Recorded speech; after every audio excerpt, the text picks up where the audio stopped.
আমরা হুজুরের মহব্বতে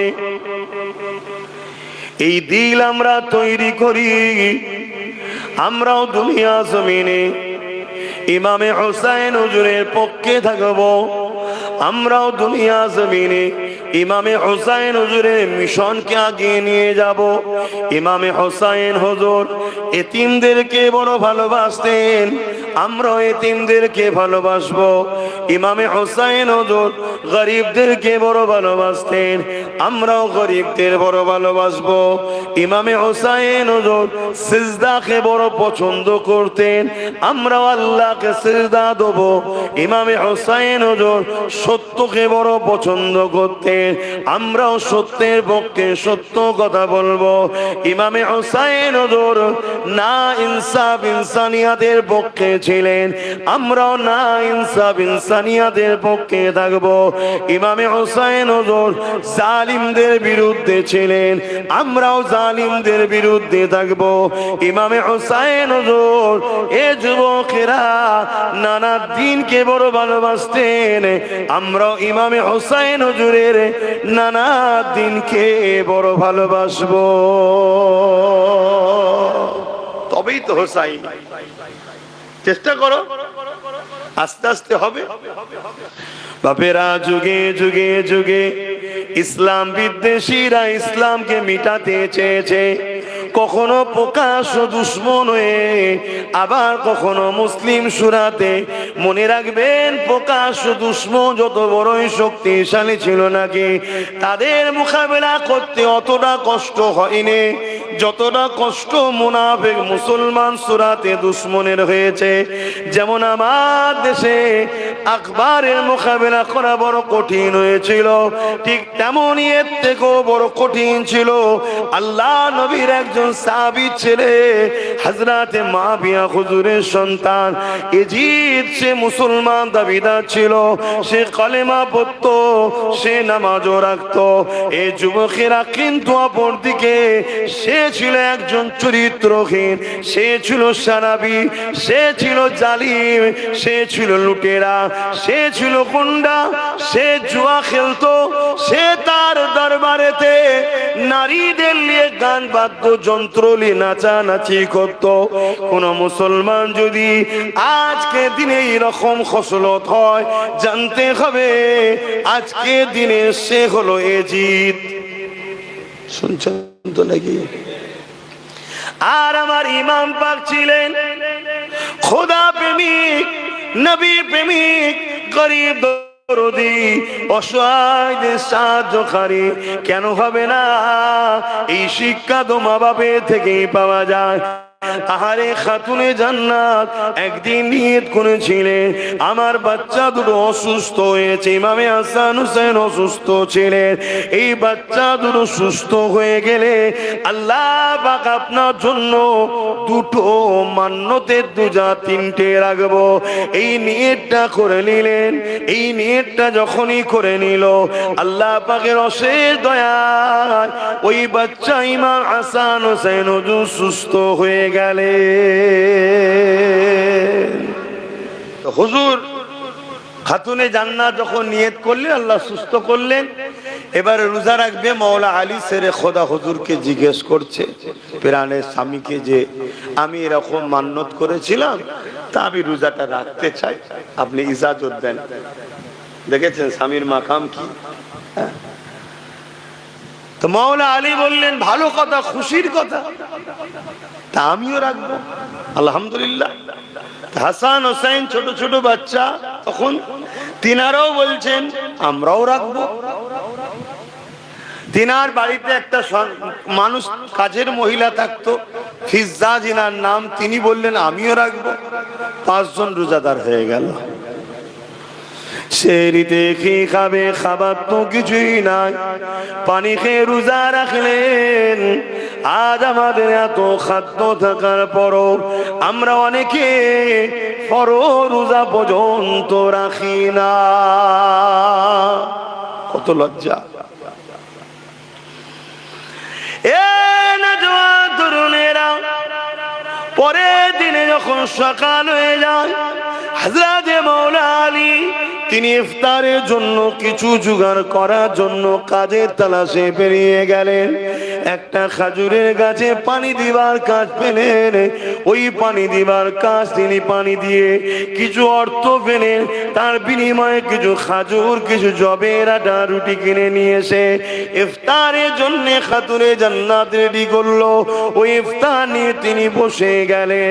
এমন সময় দরজার করে আওয়াজ এসে গায়, এ আলে রসুল, আমি বড় ক্ষুধার্ত মানুষ রয়েছে। শুনেছি আলে রসুলদের থেকে কেউ ফিরে যায় না খালি হাতে।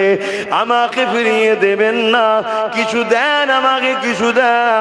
হযরতে খাতুনে জান্নাত, ইফতারটা এতই সামান্য, কোন মানুষকে দিতে গেলে হাফ করা যায় না, যেটা বড় মুসাফিরেরও পেট ভরবে না। তাই মাওলা আলীর হাতে দিয়ে বলতে লাগলে, ইফতারটা ওই মুসাফির গরিবটাকে দিয়ে দাও। পানি দিয়ে ইফতার করলেন। একদিন হয়ে গেল, সেহরির সময়, ঘরে কিছু নাই। তারা গরিব ছিল না, ভাবছেন নাকি গরিব ছিল? গরিব নয়, কুল কায়নাতকে খাওয়াচ্ছে তারা।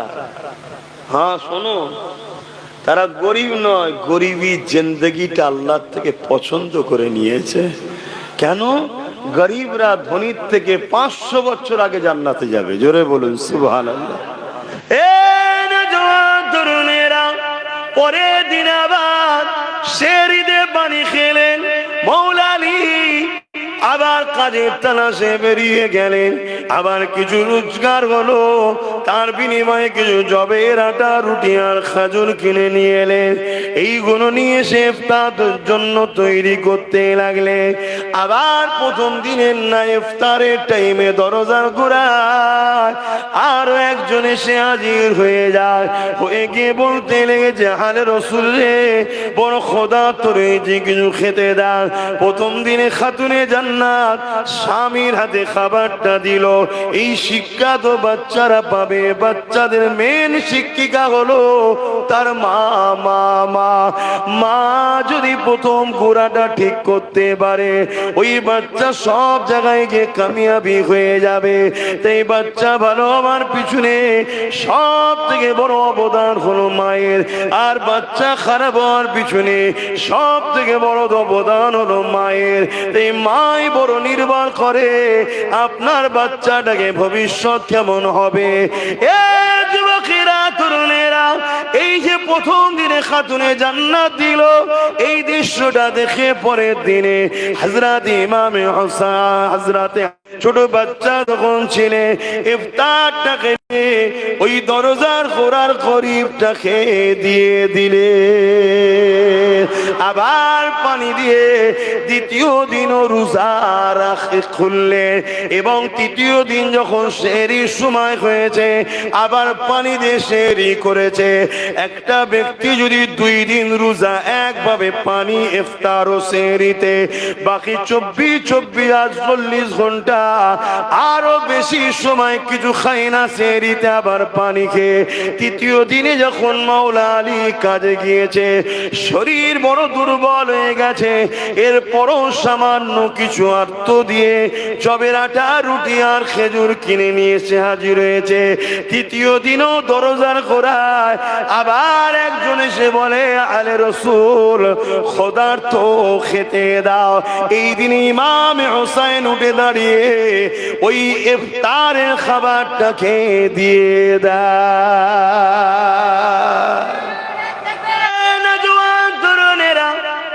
মনে রাখবেন, এমন করে ইমামে মাবিয়া হুজুর যখন খলিফা ছিলেন, 20টা বছর ধরে ইমামে হাসান হুজুর মাবিয়া হুজুরকে সাপোর্ট করেছে। যদি হুজুরদের গদির লোক থাকতো, তাহলে তো মাবিয়া হুজুরের সময় তো লড়াই হতো। কিন্তু না না, মাবিয়া হুজুর ভালো ছিলেন, এই জন্য হাসান হুজুর তেনাকে সাপোর্টও করেছিলেন। কিন্তু ইমামে হাসান হুজুর ইন্তেকাল হয়ে গেলে, তারপরে মাবিয়া হুজুর ইন্তেকাল হয়ে গেল। হয়ে যাবার পরে ইমাম হোসেন হুজুর তিনি যখন খবর পেলে এজিদ জোর করে সিস্টেমকে অমান্য করে দিয়ে ক্ষমতার আসনের খদিতে বসে গেছে, ইমামে হোসেন পাককে সাহাবারা জিজ্ঞাসা করলে, ও হাবা ইমামে হোসেন কি করা যাবে? এজিদ তো জোর করে বায়াত নিয়ে যাচ্ছে, এক কথায় জোর করে জোট করে ভোট নিয়ে যাচ্ছে। যে ভাষা আপনারা বুঝবেন, তখন সিস্টেম ছিল বায়াত, এখন ভোট। শুনছেন তো নাকি বাপেরা, নজওয়ান তরুণেরা?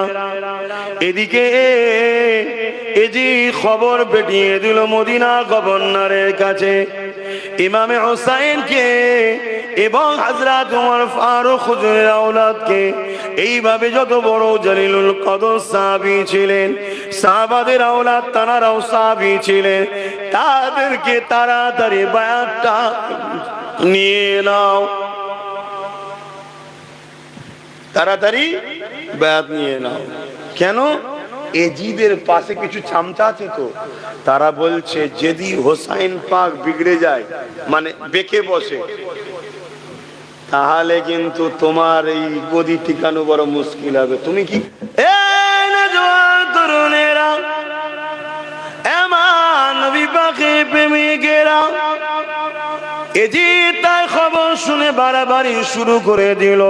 হোসাইন হুজুরকে বায়াত নিবার জন্য প্রেসার ক্রিয়েট করতে বলল। কিন্তু মদিনার যিনি গভর্নর ছিলেন, তিনি যথেষ্ট হালে রসুলদের মহব্বত করতেন। আজও সমাজের বুকে সব নেতারা সমান নয়, অনেকে এখনো আছে আহলে রসুল দাদা পীরের এবং খানদানে রসুল দাদা পীরের আওলাদদেরকে একটু সম্মান শ্রদ্ধা দিয়ে কথা বলে। এই নওজোয়ান তরুণেরা, হযরত ইমামে হোসেন পাক এই জন্য তিনি মদিনা থেকে মক্কা দিকে রওনা দিলেন।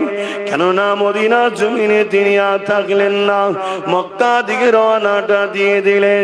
মক্কা জমিনে চলে আসার পর মক্কা নবীর সাহাবা যারা ছিলেন, তিনারা ইমামে হোসেন পাককে পেয়ে বড় খুশি প্রকাশ করতে লাগলেন। ইমামে হোসেন পাককে তারা অ্যাকসেপ্ট করে নিয়ে হুজুরকে সমস্ত দিক দিয়ে নিরাপত্তা দিয়ে বললেন, হুজুর আমাদের জীবন চলে যাবে, তথাপি আপনার কোনো ক্ষতি হতে আমরা দেব না। এ নওজোয়ান তরুণেরা, এদিকে দিনকে দিন পাগলা কুকুরের মতো হয়ে যাচ্ছে। এখনো কেন হোসাইনের বায়াত নেওয়া হলো না? কেন মূলটাকে যদি ধরে নেওয়া যায় সবটা অটোমেটিক এসে যাবে। তুই বেশি কথা বলবি না, তোর হুজুর তো আমার দলে চলে এসেছে। এই জন্য হোসাইন পাককে ধরার চেষ্টা খুব তাড়াতাড়ি করছে, তাহলে সহজে সব কটাকে পেয়ে যাবে। আরে হোসাইন যখন চলে আসে তুই আবার কেরা? আজকেও যেমন আমরা দেখছি হুজুর ধরে টানাটানি চলছে। বাবা, কথা কি কষ্ট হচ্ছে নাকি?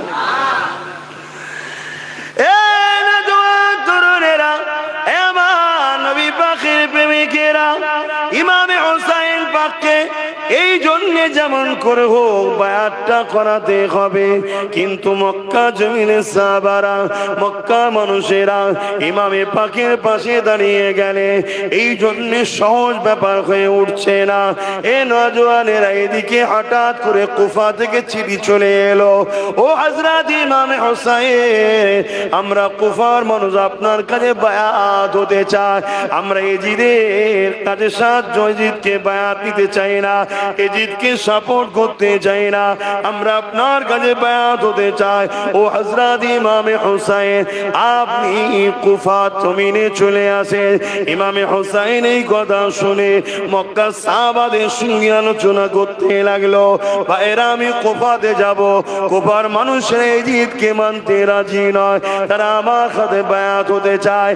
এ নওজোয়ানেরা, অনেক বড় কথা, সবই আপনারা জানেন। সাহাবা হুজুর হুজুররা বললেন না, যাওয়া হবে না ভাই, কেননা কুফার মানুষকে বিশ্বাস করা যায় না। তারা আপনার আব্বাজান হযরতে মাওলা আলীর সঙ্গে ধোঁকা দিয়েছে, মাওলা আলীর সঙ্গে গাদ্দারি করেছে। ইমামে মাওলা আলী তো কুফাকে ন্যাশনাল ফিগার দিয়েছিল, কুফার মধ্যে রাজধানীকে টেনে নিয়ে গিয়েছিল, কুফার মানুষের উন্নতি করেছিল। কিন্তু এই কুফার মানুষের মধ্যে থেকে হযরতে মাওলা আলীকে ফজরের নামাজের সময় নামাজ অবস্থাতে কুফার জামে মসজিদে শহীদ করে দিয়েছে। কারা? মুসলমান মুসলমান মুসলমান। তাহলে ইসলাম ও আমাদের সব থেকে বড় দুশ্মন এ ক্যাটাগরিতে কারা? মুসলমান। কিন্তু তার নামের আগে দিতে হবে একটা কথা, মুনাফিক।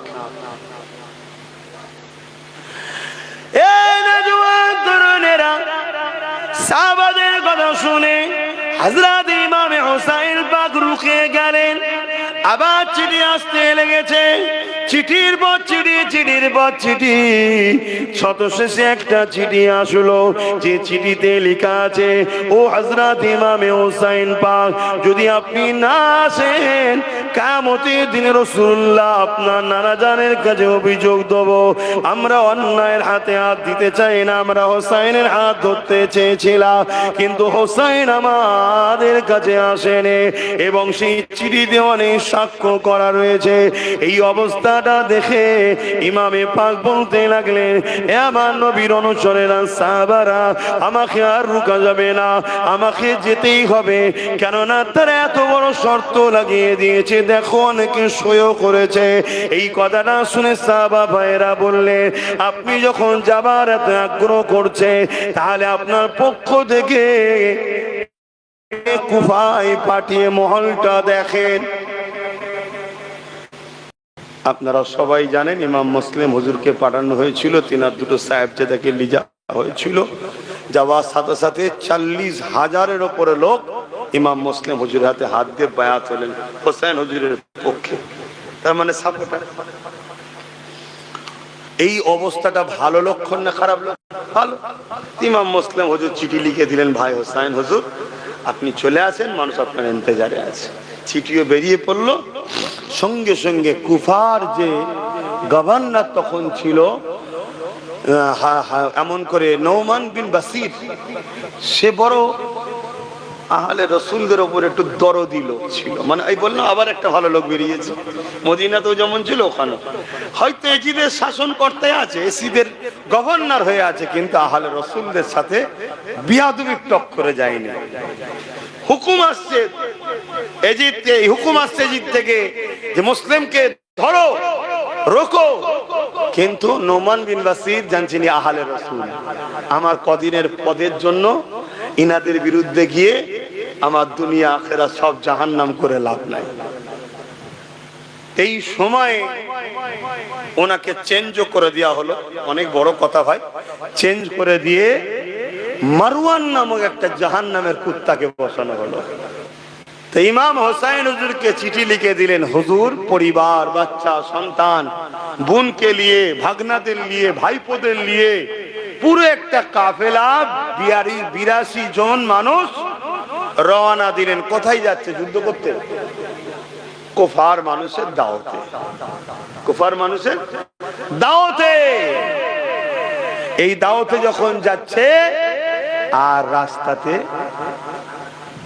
কারবালা নামক স্থানে এজিদ বাহিনী 1000 সৈন্য টিম নেতৃত্ব দিচ্ছে হুর বিন এজিদ, তার নেতৃত্বে 1000 জনের একটা টিম পাঠানো হয়েছে। ইমাম হোসেন হুজুরের রাস্তা আটকে দেওয়া হলো, যে আমাদের উপরে হুকুম আছে, আপনাকে কুফায় যেতে দেওয়া হবে না এবং আপনাকে বন্দি করে এজিদের কাছে নিয়ে যাওয়া হবে। কিন্তু হুর বিন এজিদ ছিলেন ওই শাসকের কমান্ডার হওয়ার পরও আহলে রসুলদের ব্যাপারে একটু নরম। তাই সবার সামনে রুখলেও যখন রাত হয়ে যায়, তাবু ভয়ে গাড়ছে, অমনি হুজুরের কাছে এসে বলছে, হুজুর আপনি মদিনা চলে যান, অন্যদিকে চলে যান, আপনি চলে যান।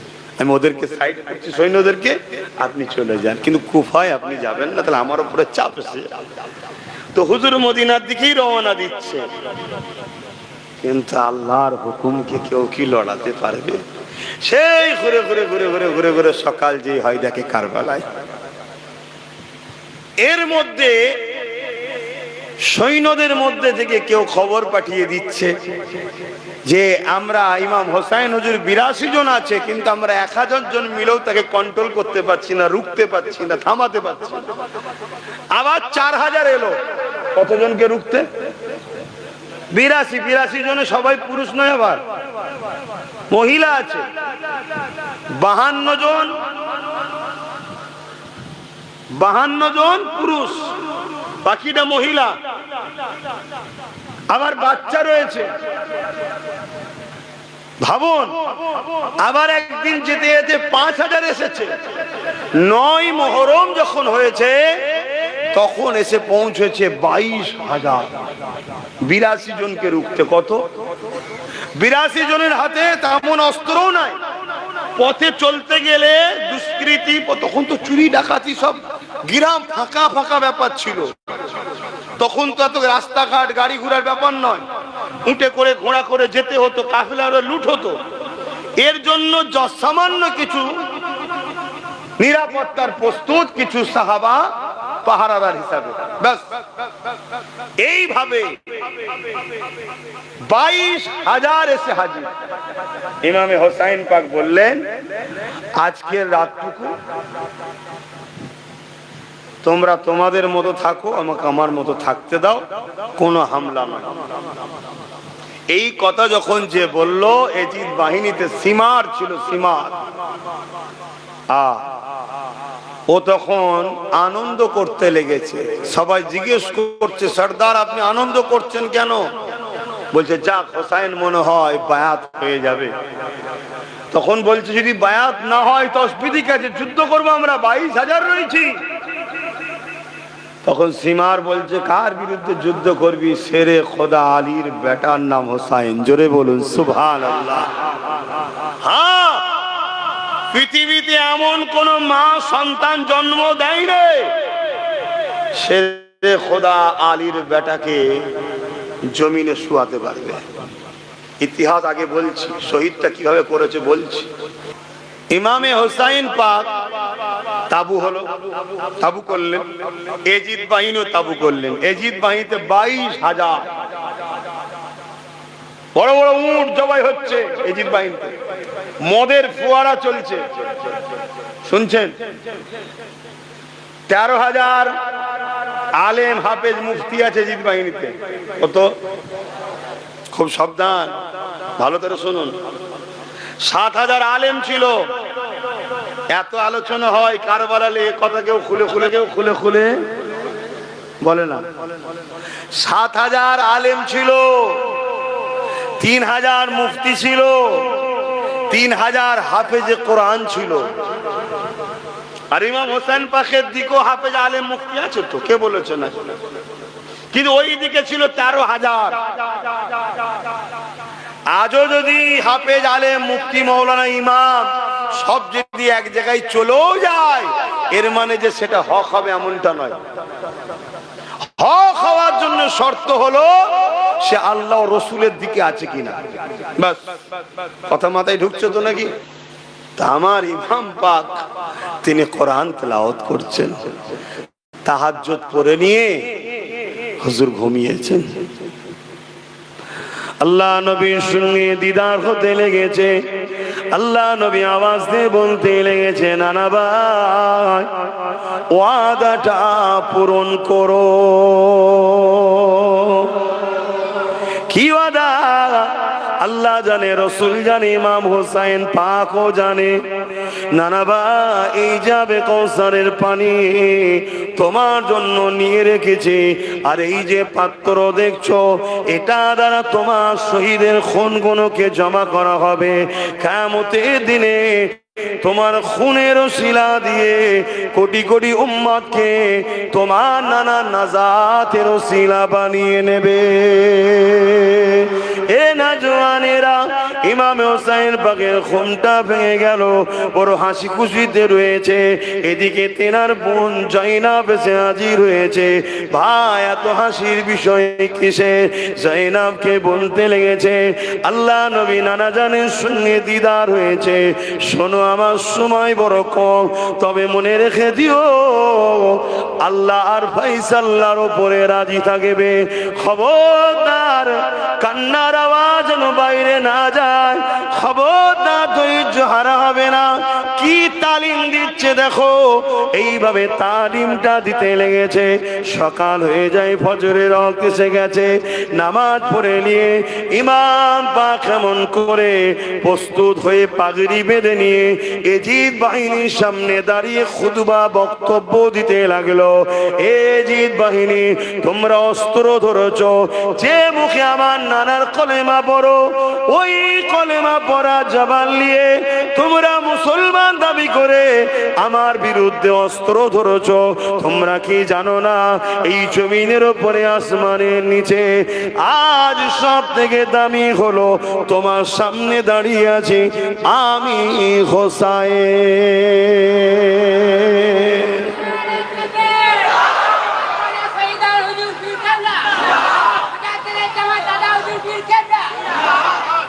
এইভাবে বুঝাচ্ছে যদি পরিবর্তন হয়। এটা চেষ্টা করা, এটা হুকুম। চেষ্টা করাটা কি?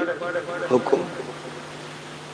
যুদ্ধের ময়দানে গিয়ে হকের পক্ষে লড়াই করে শহীদ হওয়া অনেক বড় কপাল, কিন্তু ইচ্ছা করে যদি চেষ্টা না করে হাল ছেড়ে দেয়, ওটা কিন্তু শহীদ হবে না, কতল হয়ে গেল, হারাম মত হয়ে যাবে।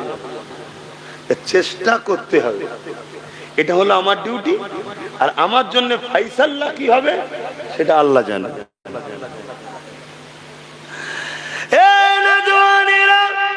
ইমামে পাক বিভিন্ন ভাবে বোঝায়, তোমরা কি জানো না আল্লাহ নবীর কাঁধে চেপে আমি বেরিয়েছি? তোমরা কি জানো না রাসূলুল্লাহর পিঠে চেপে আমি ঘুরেছি? তোমরা কি জানো না আল্লাহ নবী নূহ নবী দয়ার নবী আমাদেরকে বাদ দিয়ে খেত না? তোমরা কি জানো না দাইয়া কলবি সূরা ধরে জিবরাইল এসেছিল, এমন করে তার কোলে গিয়ে বসেছিলাম, সে বুঝতে পারেনি। পরে যখন বিষয়টা জানলো, জান্নাতে খানা আমার জন্য এনে দিয়েছিল। তোমরা কি জানো না আমাদের জন্য জান্নাত থেকে লেবাস আসতো? তোমরা কি জানো না আর হাসান হোসেন নামটা আমাদের নামের আগে কারো পৃথিবীতে নাম ছিল না। এই নামটা জান্নাতে রেশমের কাপড়ে ঢাকা রেখেছিল আল্লাহ। আমাদের দুই ভাইয়ের জন্য আল্লাহ পাঠিয়েছে। এ দুনিয়ার মানুষেরা, এ জিদ বাহিনীরা, তোমরা লোভ লালসায় পড়ে সেই এজিদে বেমন করে হোসাইনের বিরুদ্ধে তরোয়াল ধরেছ। শোনো শোনো, ওই দিকে জাহান্নাম রয়েছে আর হোসাইনের দিকে জান্নাত রয়েছে। কেউ যদি জান্নাত চাও, হোসাইনের দিকে ফিরে আসো। আর বক্তব্য দিতে দিতে আরো একটা কথা বলেছিলে, তোমরা সোলে করে লাও আমার সাথে, আমাকে মদিনায় যেতে দাও, তোমরা তোমাদের মতো ফিরে যাও, যুদ্ধ আমি চাই না। এ যুবকেরা, তরুণেরা, এই কথাটা শোনার সাথে সাথে ওই যে প্রথম দিন যে কমান্ডার এসে রুকেছিল হুর বিন এজিদ, সে জিদ তমন সঙ্গে সঙ্গে এজিদ বাহিনী দিও লাগলো। ইমামে হোসাইন তো ঠিকই বলতে লেগেছে, তিনার সঙ্গে লড়াই করে কি হবে, তিনাকে কুফায় যেতে দেবো না, এটাই তো আমাদের হুকুম। তিনি যখন মদিনায় যেতে চাইছে, জেল দাও। আর একটা ইমাম হোসাইন বলেছিলেন, না আমাকে নিয়ে চলো এজিদের কাছে, আমি তার সঙ্গে কথা বলবো। এই বক্তব্য শুনে কেউ আসছে না। হুর বিন এজিদ তিনি কিন্তু এজিদ বাহিনীর দলে এসেছিলেন, ইমাম হোসাইন পাকের কদমে চলে আসলেন। জোরে বলুন সুবহানাল্লাহ। একজন পরিবর্তন হলো, এসে ইমাম পাকের কাছে ক্ষমা চাইলেন, ইমাম পাক আমাকে ক্ষমা করে, আপনার রাস্তা আমি ঢুকেছিলাম, মাফ করেন এবং আপনার কদমে আমাকে থাকার জায়গা দেন। ইমাম পাক তাকে ক্ষমা করে দিলেন। পরের দিন লড়াই শুরু হলো, বা সেই দিনেই লড়াই শুরু হলো। কয়েক ঘন্টা আগে এসেছে। এই লড়াইতে এসেছিল জাহান্নামের দিক দিয়ে, আর হুর বিন এজিদই প্রথম নামছে হোসাইন পাকের পক্ষ থেকে। জোরে বলুন সুবহানাল্লাহ।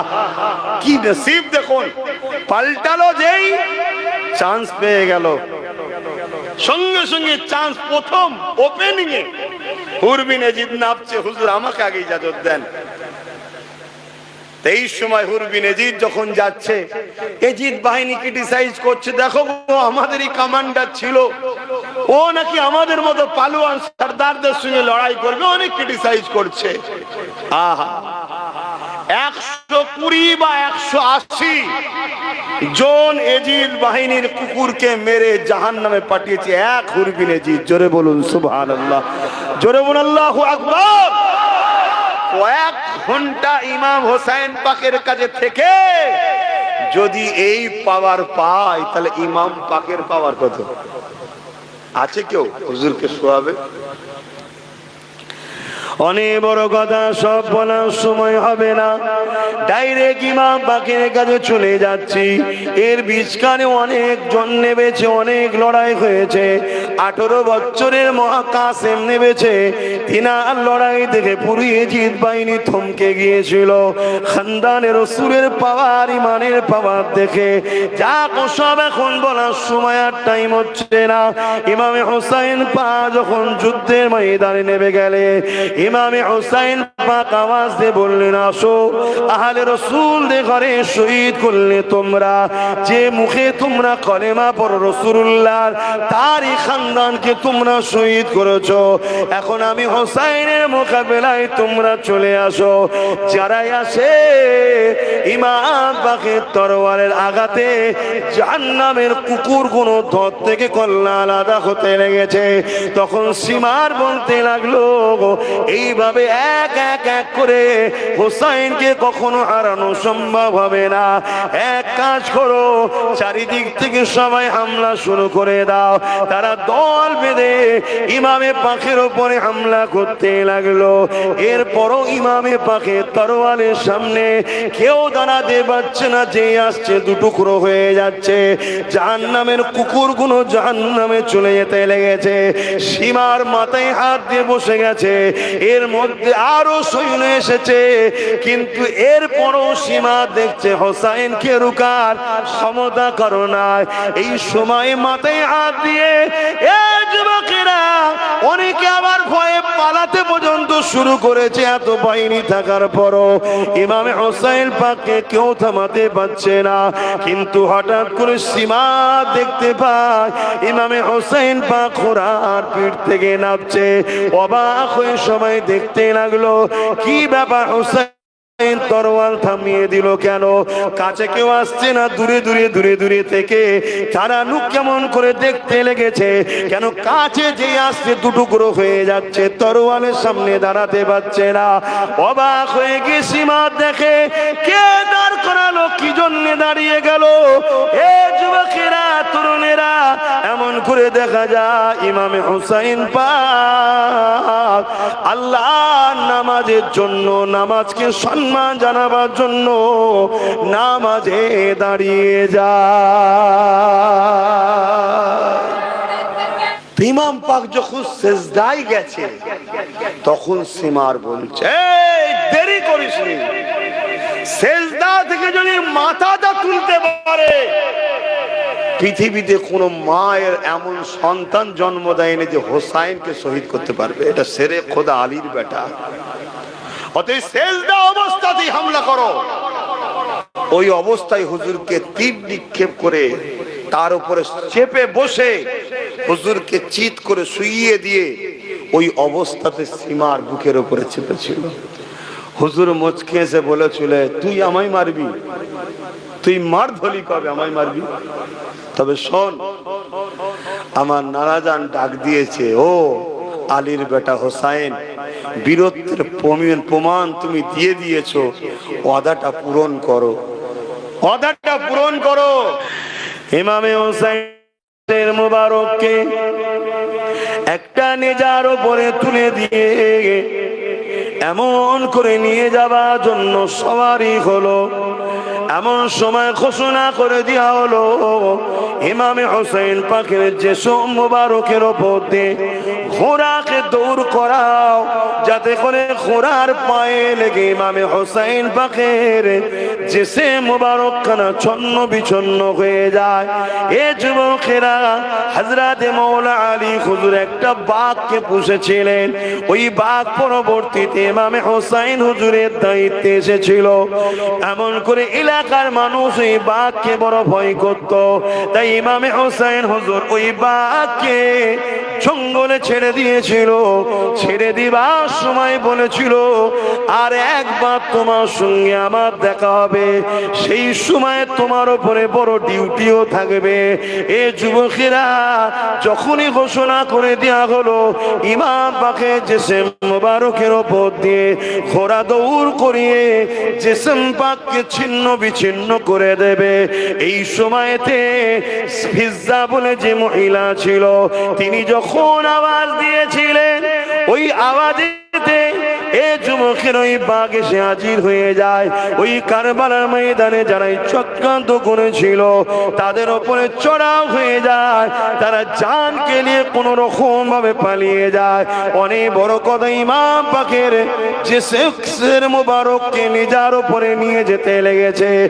আর আহলে বায়াতের কন্যা যারা ছিলেন, ইমামে হোসাইন হুজুর আহলিয়া এবং তিনার বোন জাইনাব হুজুর এবং ইমামে হোসাইন হুজুরের একটা বেটি ছিলেন সুকাইনা।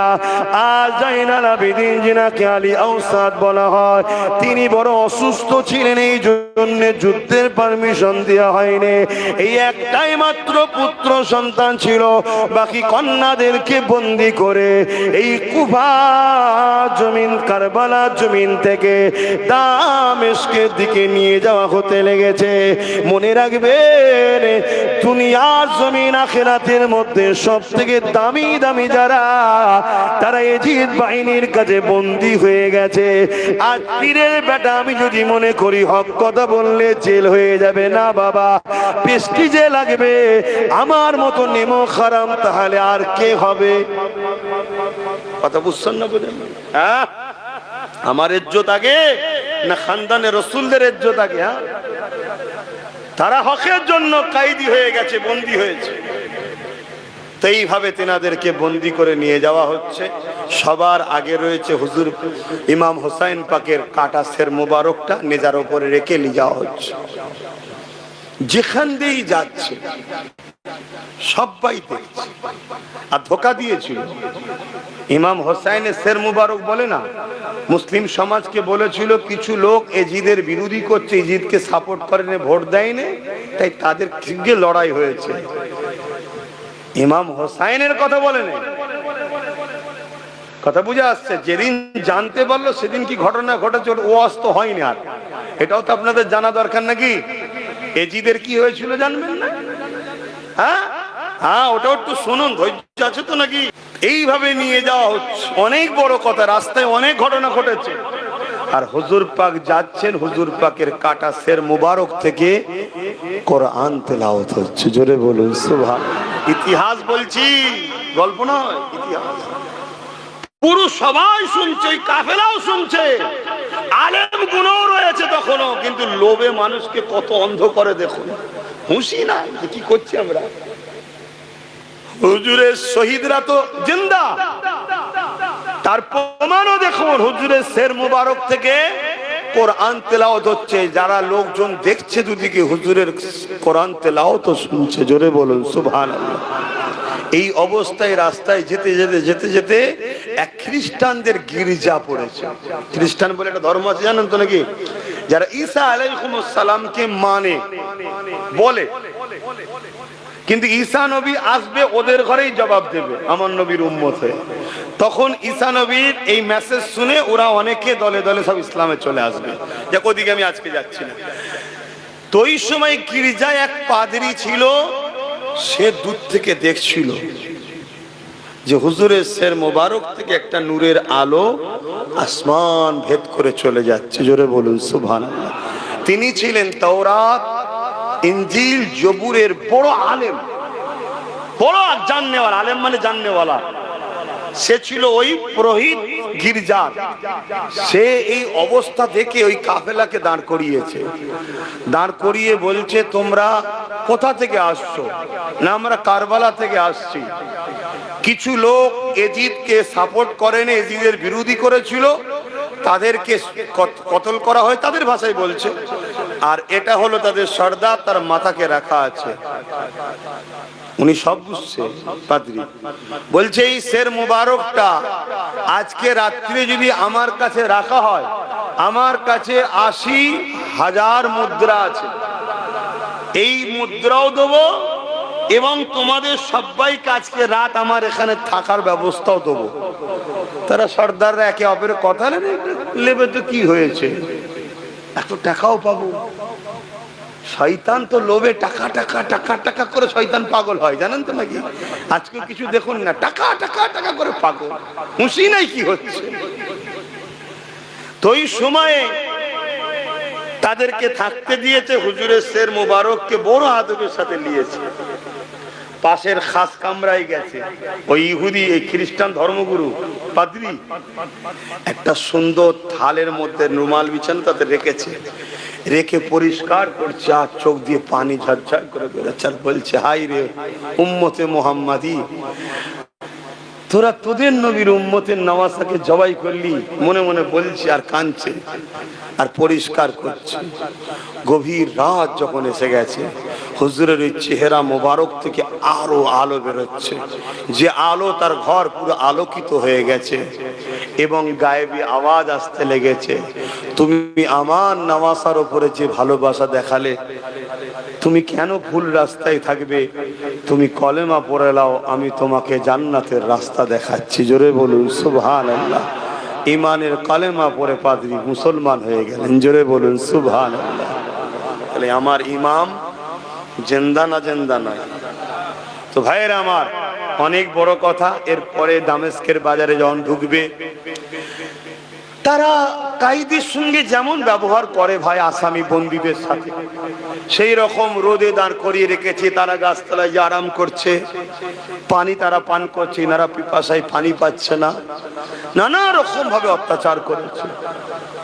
একটা জায়গায় এরকম কাফেলাকে দাঁড় করিয়েছে, দাঁড় করাবার পরে আর প্রচন্ড রৌদ্র, এমনি তো গরম এলাকা, তারা ওই পানি টানি পান করছে, দাঁড়াচ্ছে, রেস্ট নিচ্ছে।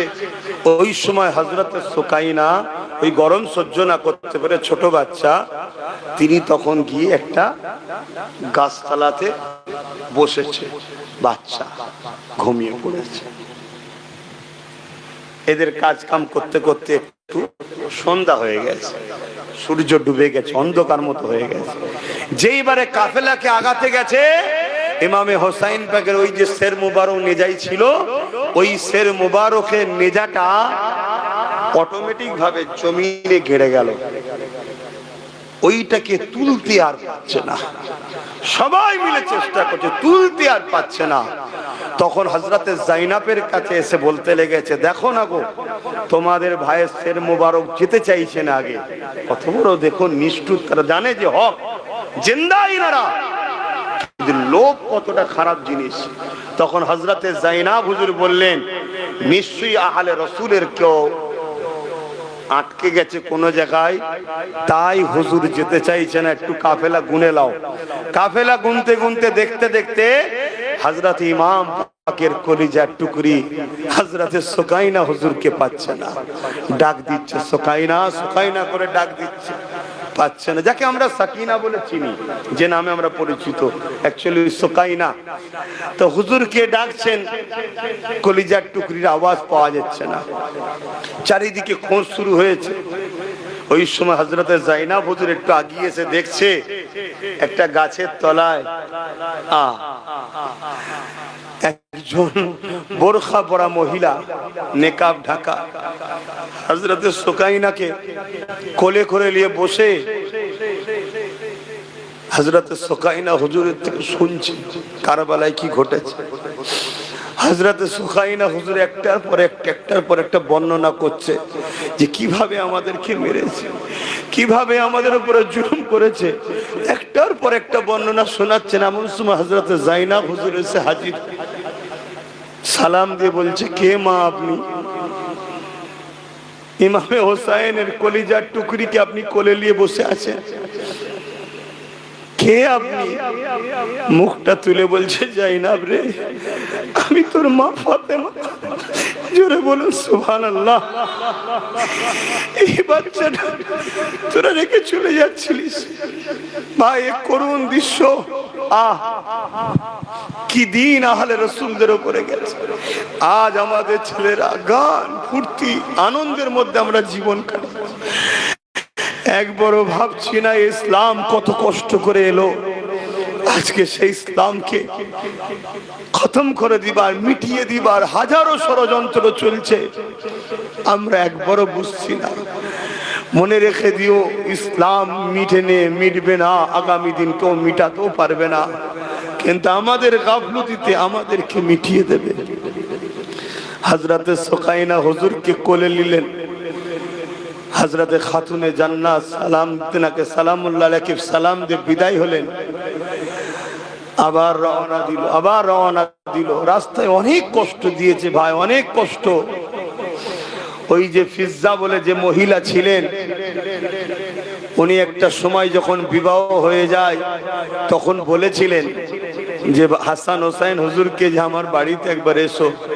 ইমামে হোসাইন হুজুর বলেছিলেন, একদিন তোমার বাড়িতে আমি যাব, সেদিন কিন্তু তুমি আমায় চিনতে পারবে না, যাব তোমার বাড়ি, চিনতে পারবে। আল্লাহ তাদেরকে এত পাওয়ার দিয়েছে, সব তিনারা জানতেন।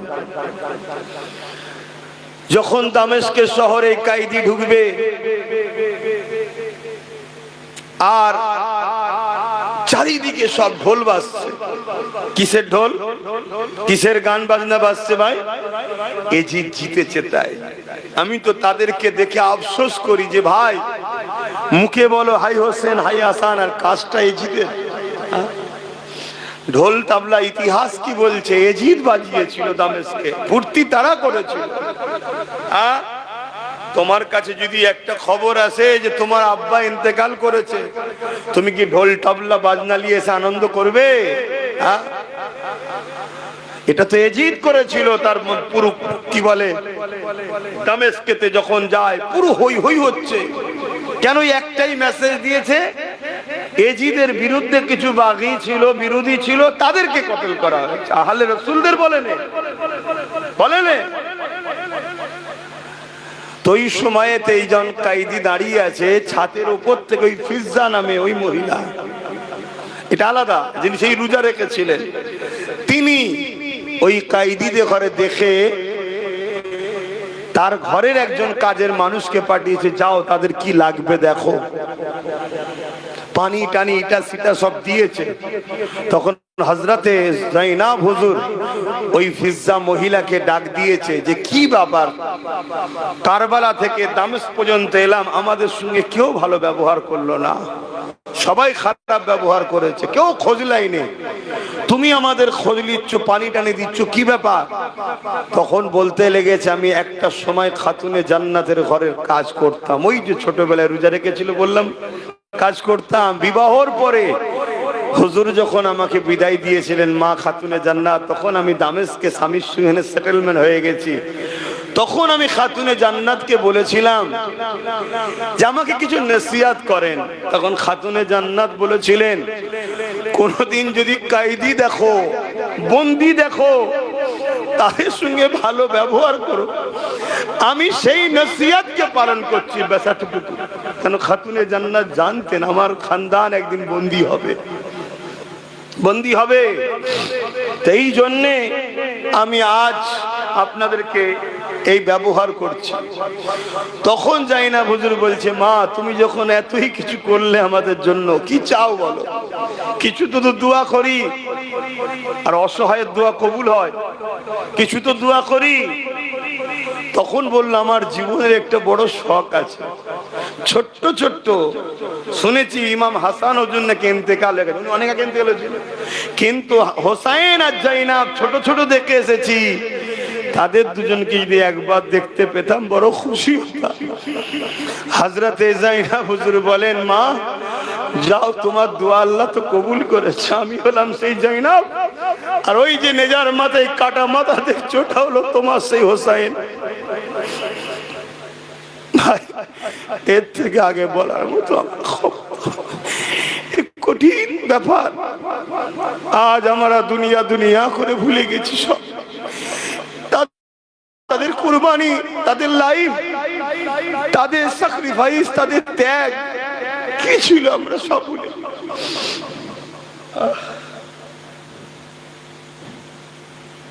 আল্লাহ, এর থেকে বেশি আগে আরো কঠিন কঠিন ঘটনা ঘটেছে, আরো কঠিন কঠিন ঘটনা ঘটেছে। মালাউন বেঈমান জাহান্নামের কুকুরে জি ইমাম পাকের মুখে ছড়ির বাড়ি মেরেছে, কাটা সের মুবারক। আজ কিছু দাড়িওয়ালা টুপিওয়ালা বলে এজিদ তো কিছু করেনি, এজিদ তো কিছু করেনি।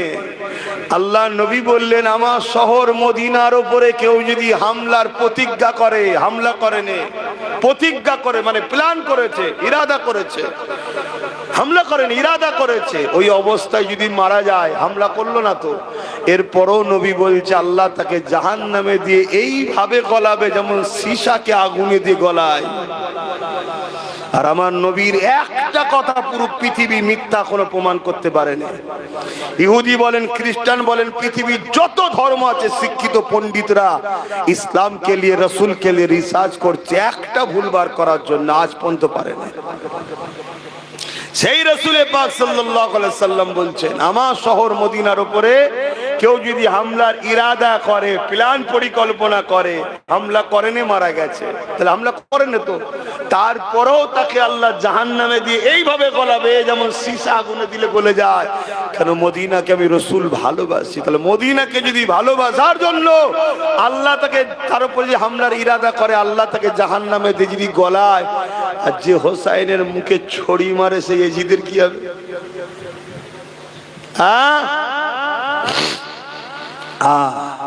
একটাই সন্তান বেঁচে ছিল ওনার, হযরত আলী আওসাদ, যিনাকে জাইনুল আবিদিন বলা হয়। জীবনে কোনোদিন তিনি হাসেননি, জীবনে কোনোদিন হাসেন। তিনি বলছেন, তোমরা যদি কারবালা শুনে কাঁদো, তাহলে আমি জাইনাব তো কারবালা নিজের চোখে দেখছি। আমার বাবা, আমার ভাই, আমার পরিবার, খানদানে রাসূলকে এই মুনাফিক মুসলমানরা কিভাবে উজাড় করেছে। আজও সেই মুনাফিক মুসলমানরা জালিমদের সাথ দিয়ে আমার দ্বীন ও মুসলমানদেরকে শেষ করার জন্য প্ল্যান করছে। অতএব বোঝো, এ আমার জাতি, জাগো। আমি আব্বাস সিদ্দিকী তোমাদের জন্য নিজের ভাইটাকে বন্দুক না বিয়ে দিয়ে 42 দিন জেল খাটিয়ে দিলাম। কখনো কখনো নিজেকে মনে হয় যে হয়তো ভাববে আমার ভাই জলসাই যাচ্ছে আর করছে, আমার জিন্দেগি করো আরামের। তো কখনো কখনো মনে হয় ও মনে না করে, কিন্তু আমার লাইনটা অন্য লাইন ধরে নিয়েছে। আমি ধর্ম প্রচারের লাইনে চলে গেছে। ধর্মগুরু হয়ে রাজনীতি করি কি করে, লিডার হয় কি করে? কেন? সর্বধর্মের মানুষকে সেবা দিবার নাম রাজনীতি। রাজনীতি রাষ্ট্র ও রাষ্ট্রবাসীর নিরাপত্তার নাম রাজনীতি বলা হয়। এখানে হিন্দু নয়, খ্রিস্টান নয়, আদিবাসী নয়, মানুষের সেবা করতে হবে। তুমি ইতিহাস জানো না, জেনে নাও। আমার নবী যখন মদিনার রাষ্ট্রপ্রধান তৈরি করলো, মদিনার ইহুদিরা, মদিনার আগুন পূজারী, মূর্তি পূজারীরা আমার রাসূলের কাছে এসেছিল যে আমরা আপনার শাসনে থাকতে চাই, কিন্তু একটা আমাদের কথা আছে, কি? আমাদের মাবুদের উপরে যেন কেউ অত্যাচার না করে। আল্লাহ নবী বলেছিলেন, খবরদার, কারো ধর্মের উপরে আঘাত দেবে না, কারো মাবুদের উপরে আঘাত দেবে না। এর নাম ইসলাম। কিন্তু আজ আমরা কি দেখছি? আমার মসজিদকে জোর করে ভাঙছে কারা? আজকের জালিম শাসকরা, আর তাদের সঙ্গে আমাদের মুনাফিক মুসলমানরা সাথ দিচ্ছে। ইসলাম কখনো কারোর উপরে জুলুম করেনি। একটা নজির দেখাতে পারবেন না। আব্বাস সিদ্দিকীর নাম ইসলাম নয়। আমি ইসলামের একজন ফলোয়ার, মাননেওয়ালা, আমি একজন ছাত্র। ইসলাম কিতাবুল্লাহ ও কালামুল্লাহ, এই দুটো খেলে ইসলাম। আমার নবীকে দেখো, আমার কোরআনকে দেখো।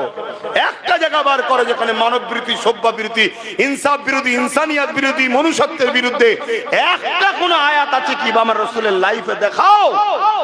পুরো পৃথিবীকে চ্যালেঞ্জ দিচ্ছি আমরা।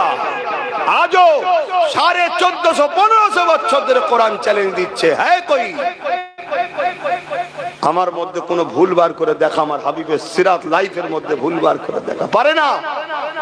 আজকে ইউরোপ দুনিয়া করে ইসলাম কবুল করছে। আগামী 40-45 মধ্যে ইউরোপ দুনিয়া ইসলামিক সংখ্যাগুরু হয়ে যাবে, মুসলমান সংখ্যাগুরু হয়ে যাবে।